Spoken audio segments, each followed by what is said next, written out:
Thanks so much for joining us. My name is Jillian Dale, and I am the East Coast STEM rep for Boxlight. I am a former STEM teacher myself, and I was also an instructional coach and certified teacher evaluator. I have a deep love for STEM education and bringing quality STEM products to classrooms across the country. I am so excited to use my skills from teaching in my new position with Boxlight. Our Wednesday Learning Labs give me the best of both worlds, and I'm so happy to get to share this passion with you today. So thank you again so much for joining us. Before we get started, I wanted to see what grade levels do you oversee or do you teach? So I'm going to go ahead and launch that poll and then give you a few minutes to just answer that question for me.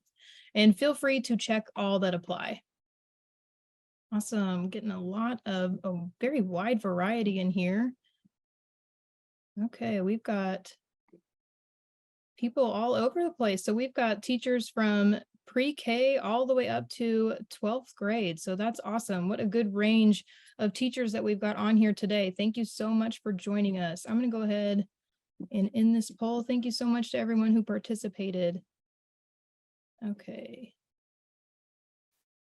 All right, so before we get started into these types of thinking, I would just like to know, in direct instruction, who do you think is mostly doing the thinking, the students or the teacher?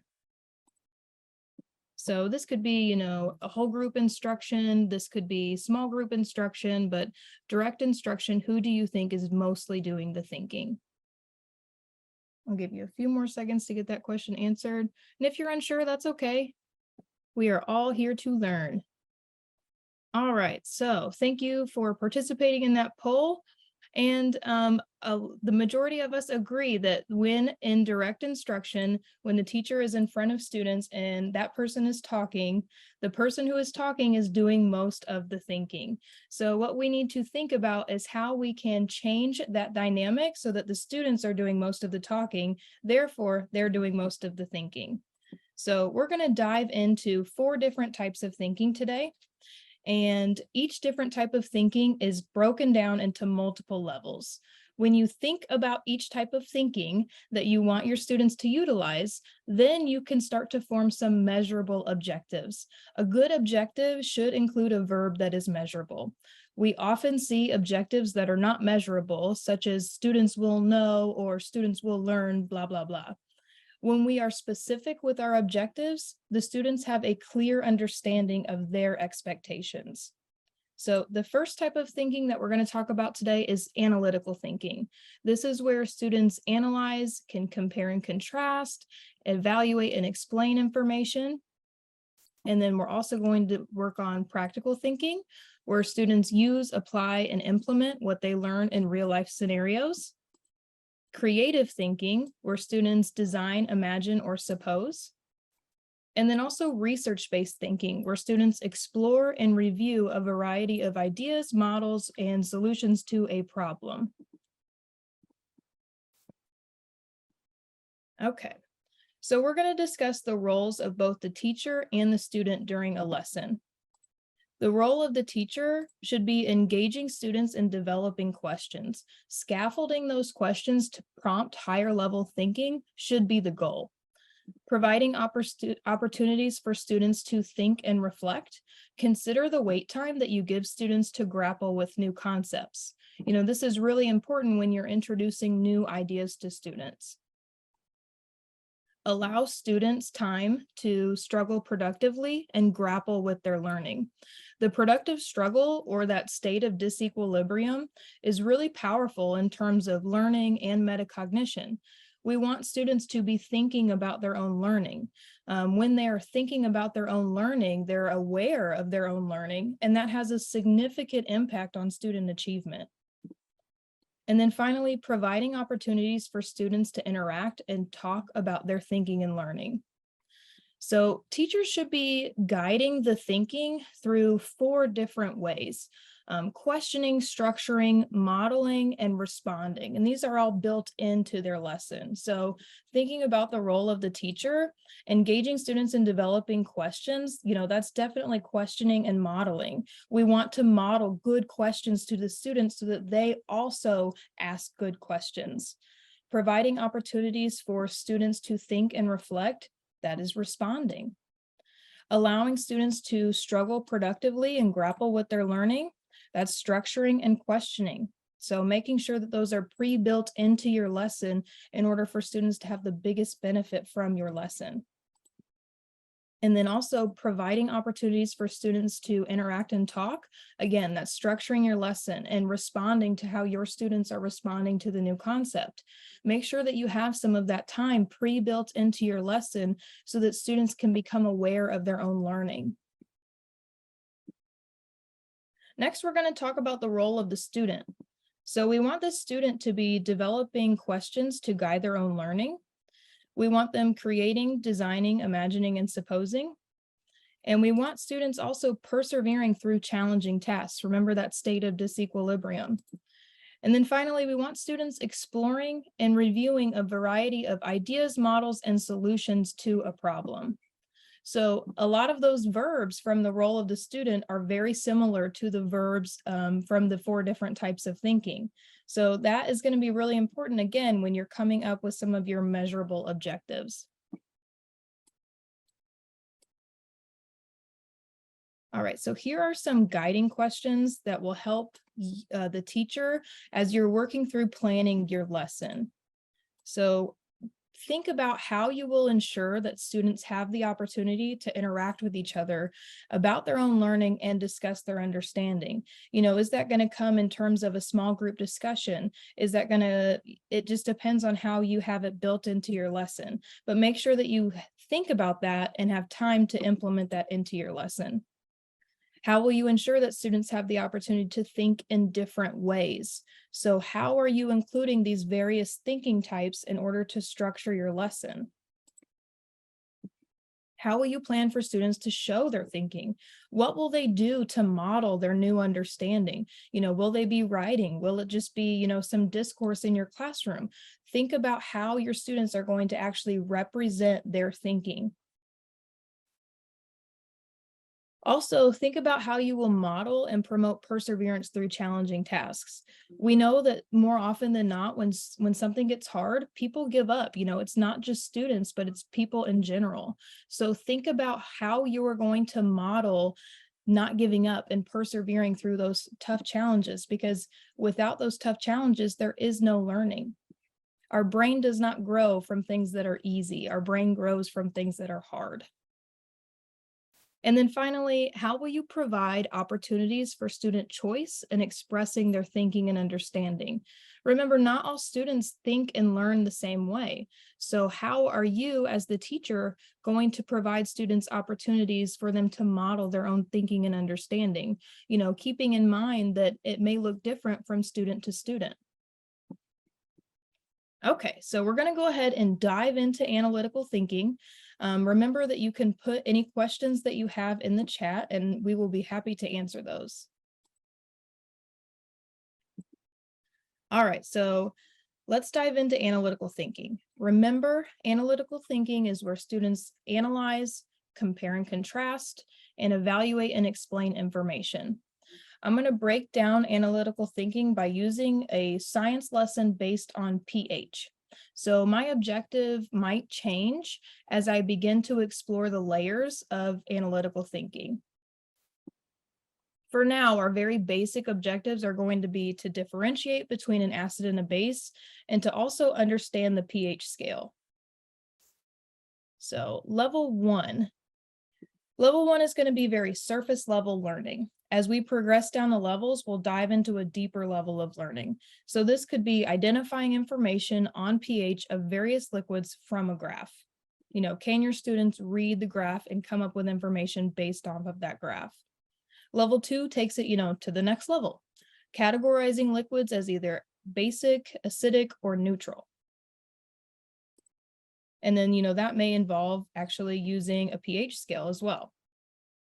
Level 3 is going to take that thinking to the next level because it requires students to not only analyze their own data, but also compare it with another data set.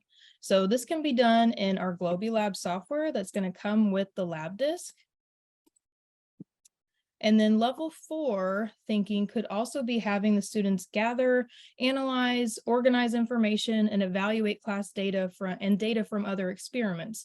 So again, it's moving from one set of data to multiple sets of data, to where students have to compare that data, organize it, and then, come up with a conjecture because of that data. All right, next one, moving into practical thinking. Remember, this is where students use, apply, and implement what they learn in real life scenarios. Remember, our surface level objective is going to be centered around pH. For level 1, students may take a pH reading and classify the substances as acidic, basic, or neutral. You can see the Labdisc here with the pH probe being used to measure the pH of various liquids. Level 2 might be retrieving information from graphs regarding pH. Level 3 could be designing an investigation about the pH of various liquids. For example, students may investigate which brand of bottled water has the most neutral pH. And then level 4 could involve the students in conducting a project on the impact of pH on the human body. As we reach the 4th level of these types of thinking, you're going to see some overlap. For example, this project would definitely involve some research-based thinking as well.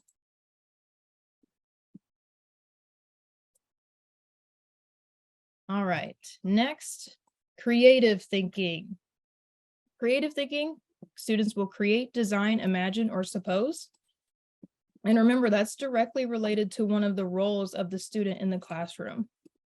So level 1 could be brainstorming liquids to measure pH, not actually taking the pH, but just brainstorming, various liquids that they could take the pH from.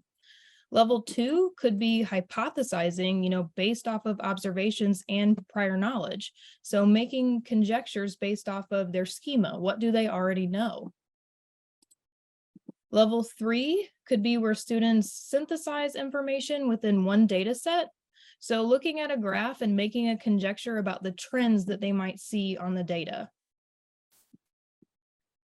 And then level 4 is a bit deeper than level 3, where students will synthesize information across multiple sets of data, resources, and texts. This too may involve some research-based thinking.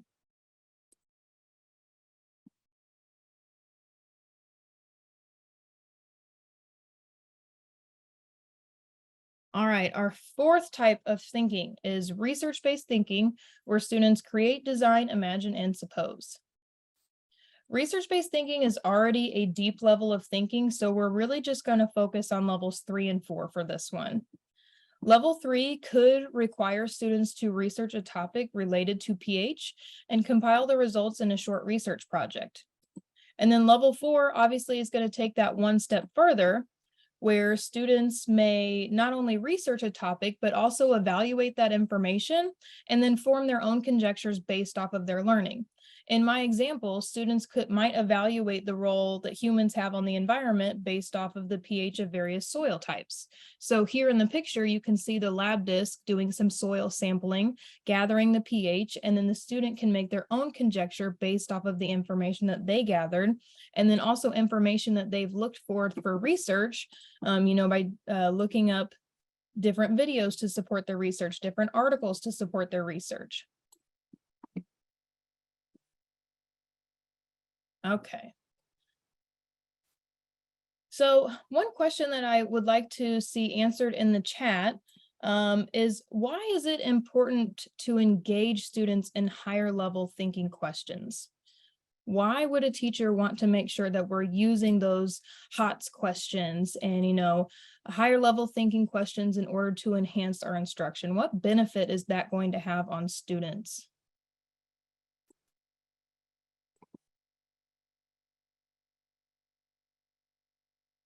Hey, Catherine, I see that you asked in the chat if we have trainings that specifically focus on the Labdisc. Yes, absolutely. We have trainings. We can get somebody out, or we can do a virtual training, just depends on what you need. But we definitely have training for the Labdisc, and we have a ton of resources on the website as well. So we could definitely reach out to you and let you know what resources are available for that Labdisc training. So thank you for your responses.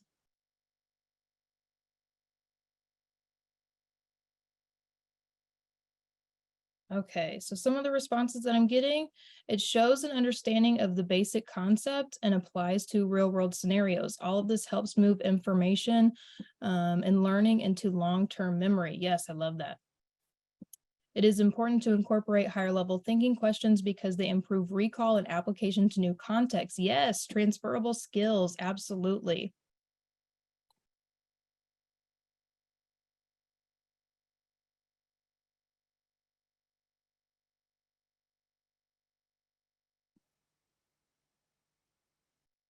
Awesome. Okay. So definitely, yeah, these higher level thinking questions, they're going to promote critical thinking skills. It's also going to help build that engineering mindset, which is a transferable skill in all subjects, but also outside of the school as well. And you're also going to see increased student engagement. If the students are doing the majority of the thinking, then they are going to be engaged in the lesson. There's no way for them not to be if they're doing the majority of the thinking. And it's also going to, address multiple learning styles as well. And, it's going to support an inquiry-based pedagogy. When students discover things for themselves, they are much more engaged and motivated by their own learning. And it's such a beautiful thing to watch. Awesome. Thank you so much for your responses. All right, so the Labdisc is supported by mystemkits.com curriculum platform. I have seen so many instances where schools and districts order various, really quality STEM products, but they lack a curriculum to support the technology. So eventually that technology just collects dust and becomes a very expensive paperweight. And as a former STEM teacher, I recognize the value of an effective curriculum to not only support student learning, but also to empower the teachers to use the technology. Without some guidance, the technology is intimidating. I did not go to school for engineering and, understand everything about how to implement a 3D printer. But when you find the quality STEM curriculum like My STEM Kits, it gives teachers a starting place on implementing the various STEM technologies that you see here. So here are some of the lessons, on my STEM kits that have to do with the Labdisc. And what's the fuss is sort of where I tried to base my thinking questions off of. But what's the fuss goes in much deeper because it has those level 3 and level 4 thinking verbs on it. That's where the students are going to think about research projects that are going to impact, the environment and the human body and pH's role in that. So these lessons are very high quality lessons that are going to engage the students in this higher level thinking and more critical thinking skills. And you're just going to see so much more student ownership among the thinking, and you're going to see them flourish in ways that you never thought was possible. I wanted to highlight the Labdisc during this learning lab for a few reasons. First, reading the pH on a Labdisc versus using, the color strips and then matching up, the Labdisc is going to be much more accurate. Furthermore, not all students can distinguish colors on the pH chart when matching. Next, the included software GlobiLab is a powerful data analytics tool that is easy for students to navigate, whether they're in kindergarten or whether they're in their senior year. These products provide an opportunity for students and teachers to engage students, in multiple types of thinking that extend their thinking in order to increase student achievement. If you'd like to learn more about the Labdisc or any of our other products, you can simply fill out the question before you exit the Zoom. So I know that was a lot of information very quickly, but thank you so much for attending this week's STEM Wednesday Learning Lab.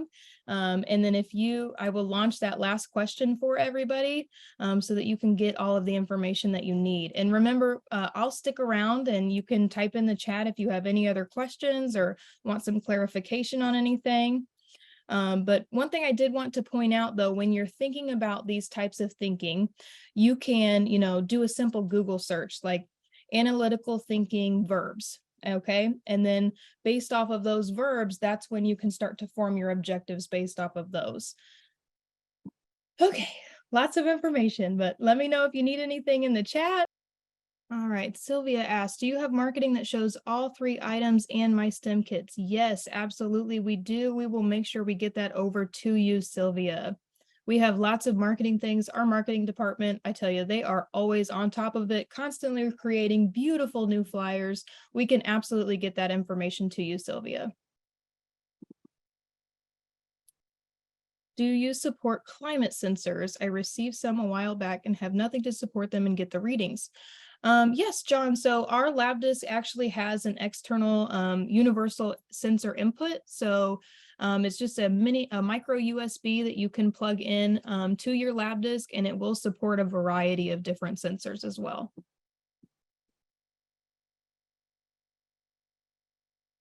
And make sure you join us again next week as Hannah Olson dives into the scope and sequence.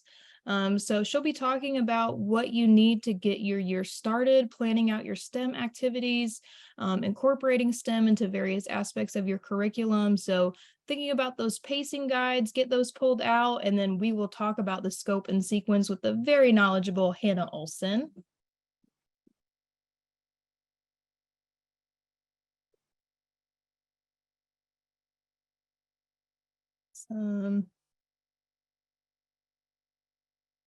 Thank you, Stuart. Appreciate you.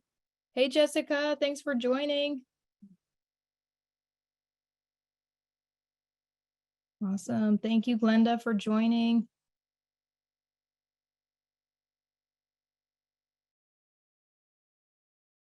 Awesome. Okay, well, if there are no other questions, we're going to go ahead and end the Zoom. Thanks again, everyone, for being a part of our... Oh, I'm sorry, Stuart. Can some of the activities be adjusted for college students? Yeah, absolutely. So a lot of our activities, they can definitely be geared up for college students. A lot of our lessons already on my STEM kits have an extension activity in them. And that can definitely be used in college students, especially when you're talking about, pre-service teachers and schools of education. These products would definitely, benefit a student with that background. I just read an article the other day about how somebody with a STEM education background is one of the most sought after employees. So having the knowledge and being able to use these tools would definitely benefit them as well. All right, well, thank you all for joining us today on this STEM Wednesday, and we hope that you will join us again next week when Hannah talks about the scope and sequence of planning your STEM lessons. So until then, have a great weekend. Thank you.